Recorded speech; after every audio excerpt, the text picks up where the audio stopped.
अरे मामाला व्हिडिओ दादा हा मीडिया वाले बांधो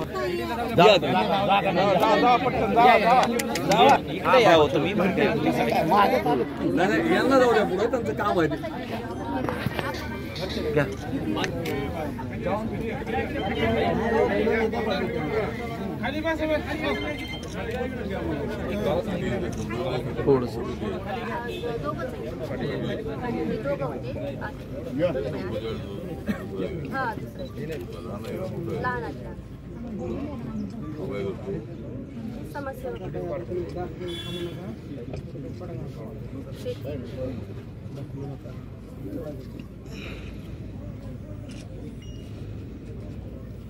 त्या दिवशी लोक त्यांना घेऊन गेले काय घरातून दिले बाहेर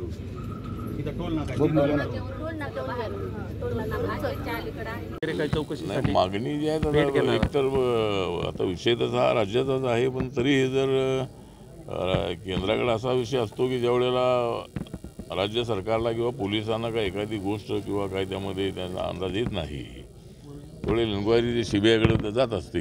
पण आता सीबीआयची इन्क्वायरीचा जो विषय आहे तो राज्य सरकारने ती शिफारस करावी लागते. पण तरीही अमित शहा एक गृहमंत्री आहेत किंवा गृहमंत्रालयाशी मी संपर्क साधणार आहे आणि गृहमंत्र्याच्या अगोदरही मी माननीय मुख्यमंत्र्यांना सांगणार आहे.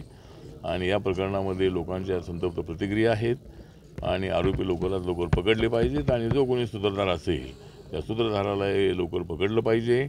पण मला या गोष्टीचं आश्चर्य वाटलेलं आहे की एवढे 22-23 दिवस होत आलेले आहे तरी कुटुंबातल्या कोणाचं स्टेटमेंट घेतलं नाही. आता त्यांच्या बंधूंचं फक्त स्टेटमेंट काहीतरी घेणार आहे तेच त्यांचं काही घेणार आहेत. पण या कुटुंबियांचं स्टेटमेंट जे आहे ते पहिल्या 2-3 दिवसामध्ये ते घेणं अत्यंत आवश्यक होतं. पण पोलिसांनी का घेतलं नाही माहीत नाही. म्हणजे अशा प्रकरणामध्ये ताबडतोब त्या कुटुंबियांची स्टेटमेंट घेतली जातात. त्यांच्या आईचं स्टेटमेंट, त्यांच्या पत्नीचं स्टेटमेंट, त्यांच्या बंधूचं स्टेटमेंट हे आता तरी लवकरात लवकर घ्यावं आणि त्यांच्या मनामधल्या ज्या शंका आहेत त्या त्यांनी ज्या मांडलेल्या असतील त्याची पूर्णपणे चौकशी करावी आणि जे राहिलेली 3 आरोपी आणि त्याचा जो सूत्रधार आहे त्याला पकडलंच पाहिजे अशी आमची मागणी आहे.